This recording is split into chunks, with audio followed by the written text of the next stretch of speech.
Mensuration. Now, the mensuration in British, the study of the measurement of geometric magnitude such as length, area, or volume from the given dimensions or angle. Now, the pronunciation according to the Merriam-Webster dictionary, mensuration. Mensuration. Now, point to be noted कि mensuration is a much more important chapter of the maths branch. Not deal about that. Video is related only to focus the हम लोग इस video में केवल focus करेंगे कि perimeter, area और volume से रिलेटेड एक हॉट कॉन्सेप्ट है। वैसे तो mensuration divided will be two parts, एक 2D में एक 3D में डिवाइड हो जाता है। तो 2D वाले में हम लोग पढ़ते हैं लेंथ और ब्रेथ से रिलेटेड, यानी कि उसका भी जो डायगोनल निकलेगा वो लेंथ और ब्रेथ वाले में होगा, और इसका डायगोनल जो निकलेगा तो वो लेंथ, ब्रेथ और हाइट में होएगा। तो बट यहाँ पे हम लोग फोकस करेंगे कि मेंसुरेशन, ये पेरीमीटर, एरिया और वॉल्यूम।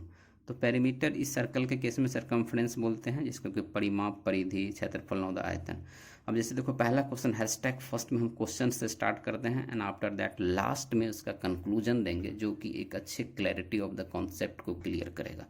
तो पहला क्वेश्चन बनता है कि इक्वल पेरीमीटर वाले रेक्टेंगल और स्क्वायर में स्क्वायर का एरिया रेक्टेंगल के एरिया से बड़ा होगा या छोटा होगा, इस टाइप का कुछ क्वेश्चन बनता है कि अगर रेक्टेंगल और स्क्वायर दोनों का पेरीमीटर इक्वल है तो किसका एरिया ज़्यादा होगा, स्क्वायर का या फिर रेक्टेंगल का।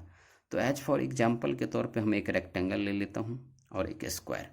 अब इसको 6 और 4, तो 6/4 का, तो इसका पेरीमीटर क्या हो जाएगा, 6 + 4 × 2 कितना हो गया, 20 मीटर। अब देखिए इसका पेरीमीटर 20 एंड 5 4 जा 20, तो स्क्वायर का भी पेरीमीटर कितना आ गया, 20 मीटर।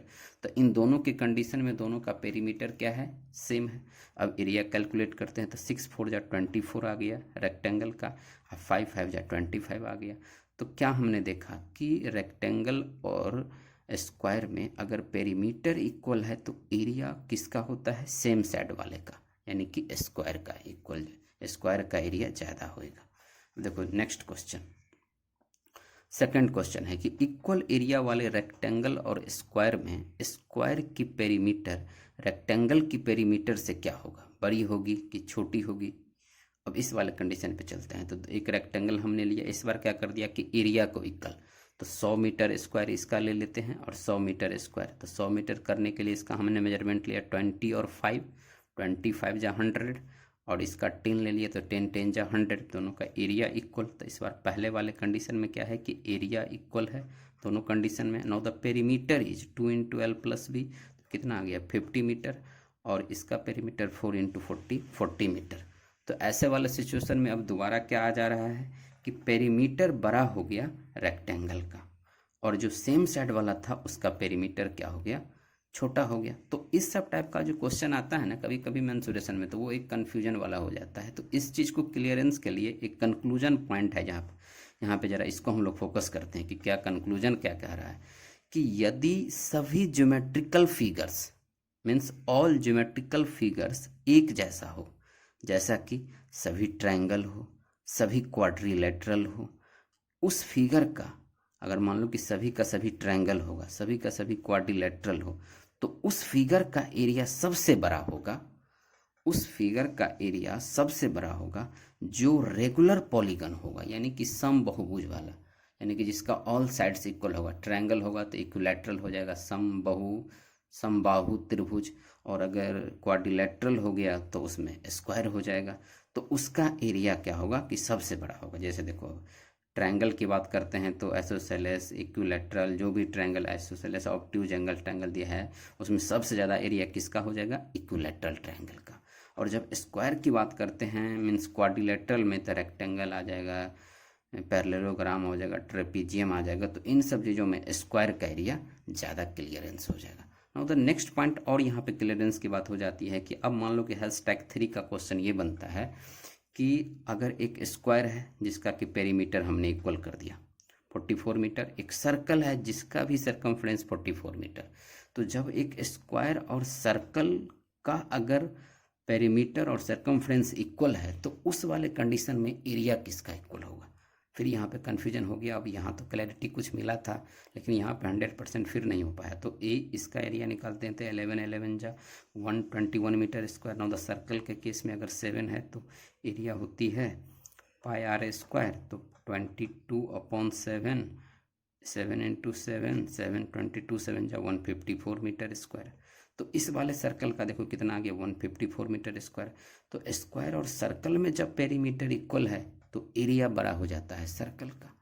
तो फिर अब इसका कैसे कन्फ्यूजन को ख़त्म किया जाए? तो इस कन्फ्यूजन को ख़त्म करने के लिए देखिए एक महा कंक्लूजन पॉइंट निकल के आता है, जो कि हमारे लिए सबसे अच्छी पॉइंट को बयां करेगी वो। अब जैसे देखो कि इस कंक्लूजन में क्या कहता है कि यदि दी गई ज्योमेट्रिकल फिगर में सभी का पेरीमीटर इक्वल हो, यदि दी गई ज्योमेट्रिकल फिगर में सभी का पेरीमीटर इक्वल हो, तो उस फिगर का एरिया सबसे बड़ा होगा जिसमें नंबर ऑफ साइड सबसे ज़्यादा होगा। Point to be noted. अब देखो ये एकदम क्लियर कॉन्सेप्ट को क्लियर कर दे रहा है कि पीछे में किसका होगा, क्या होगा, नहीं होगा, पेरीमीटर इक्वल दिया है कि नहीं दिया है। तो इन सब चीज़ों में ये एक कॉन्सेप्ट को क्लियर करता है कि यदि दी गई ज्योमेट्रिकल फिगर्स में सभी का पेरीमीटर अगर इक्वल हो, तो उस फिगर का एरिया सबसे बड़ा होगा जिसमें नंबर ऑफ साइड्स यानी कि सबसे ज़्यादा होगा। अब जैसे देखते हैं, but A point to be noted कि सर्कल में इनफाइनाइट साइड होते हैं, यानी कि सर्कल में अगर नंबर ऑफ साइड्स की बात करें तो इनफाइनाइट माना जाता है कि सर्कल में नंबर ऑफ साइड्स बहुत ज़्यादा होता है, सबसे ज़्यादा होता है। तो पॉइंट टू बी नोटेड कि एक ट्रायंगल है, स्क्वायर है, पेंटागन है, सर्कल है, हेक्सागन है, तो सबको देखो पेरीमीटर इक्वल है, सब में पीपी लिख दिया है, सबको इक्वल कर दिया हमने, मीन्स सबका पेरीमीटर इक्वल है। तो अब इसमें देखो कि सबसे ज़्यादा साइड किस में होता है, सर्कल में, तो सर्कल का एरिया सबसे ज़्यादा होगा, उसके बाद हेक्सागन का होगा, इसके बाद पेंटागन का होगा, इसके बाद क्वाड्रिलेटरल का कोई होगा, और लास्ट में किसका हो जाएगा, ट्रायंगल का हो जाएगा। तो ये कंक्लूजन एक अच्छे से क्लियर कॉन्सेप्ट क्लियर कर रहा है कि जिस ज्योमेट्रिकल फिगर में पेरीमीटर अगर इक्वल है, 4-5 का कंपैरिजन दे रहा है, तो उसका एरिया सबसे ज़्यादा होगा जिसमें नंबर ऑफ साइड्स सबसे ज़्यादा होगा। ओके, आई होप आपको ये अच्छे से क्लियर हो रहा होगा। नो, तो इसका रिवर्स कर दो, अब जस्ट उसका उल्टा, यदि दी गई सभी फिगर का एरिया बराबर हो तो उस फिगर का पेरीमीटर सबसे बड़ा होगा जिसमें नंबर ऑफ साइड सबसे कम होएगा। अब देखो यहाँ पे जस्ट इसका उल्टा हो गया। तो अगर एरिया हमने इक्वल कर दिया, जैसे triangle, square, pentagon, hexagon, circle, सबका एरिया इक्वल हमने कर दिया, तो अब बताओ कि इसमें जैसे कि किसका हो जाएगा पेरीमीटर सबसे बड़ा, तो जिसमें साइड सबसे छोटा हो जाएगा, तो ट्रायंगल का सबसे ज़्यादा पेरीमीटर हो जाएगा, इसके बाद स्क्वायर का, इसके बाद पेंटागन, इसके बाद हेक्सागन, और लास्ट में हो जाएगा सर्कल का। तो ये all these concepts are related to 2D figure, जिसमें कि लेंथ और ब्रेथ होता है, यानी कि एक बोर्ड पे जो चिपक जाए उसको बोलते हैं 2D फिगर। तो ये था 2D फिगर के लिए। Now the for 3D figure concept के लिए क्या कहता है कि यदि दी गई सभी solids like this, solids means ठोस होता है, का अगर वॉल्यूम इक्वल हो, वॉल्यूम बराबर हो, तो स्फेयर यानी गोला का CSA कर्व्ड सरफेस एरिया, वक्र पृष्ठीय क्षेत्रफल सबसे कम होएगा। कब? जब वॉल्यूम की बात करें तो वॉल्यूम वाले कंडीशन में 3D शेप्स में कि यदि दिए गए सभी सॉलिड्स का वॉल्यूम अगर बराबर हो तो स्फेयर यानी गोला CSA का कर्व्ड सरफेस एरिया सबसे कम होएगा। जैसे देखो ये स्फेयर हो गया, ये सिलेंडर हो गया, ये कोन हो गया, सिलेंडर हो गया, cube, cuboid, hemisphere, frustum, prism, pyramid, ये सबसे ज़्यादा किसका हो जाएगा CSA, सबसे कम किसका हो जाएगा स्फेयर का। कब? जब सबका volume equal they they. Now the एक नोट करके पॉइंट टू बी नोटेड करेंगे यहाँ पे कि special quadrilateral should be divided into 3 parts, parallelogram, kite and trapezium. अब देखो कि पैरेललोग्राम का 2 पार्ट होता है, पैरेललोग्राम का 2 पार्ट में बढ़ जाता है, एक होता है रोम्बस, एक होता है रेक्टेंगल।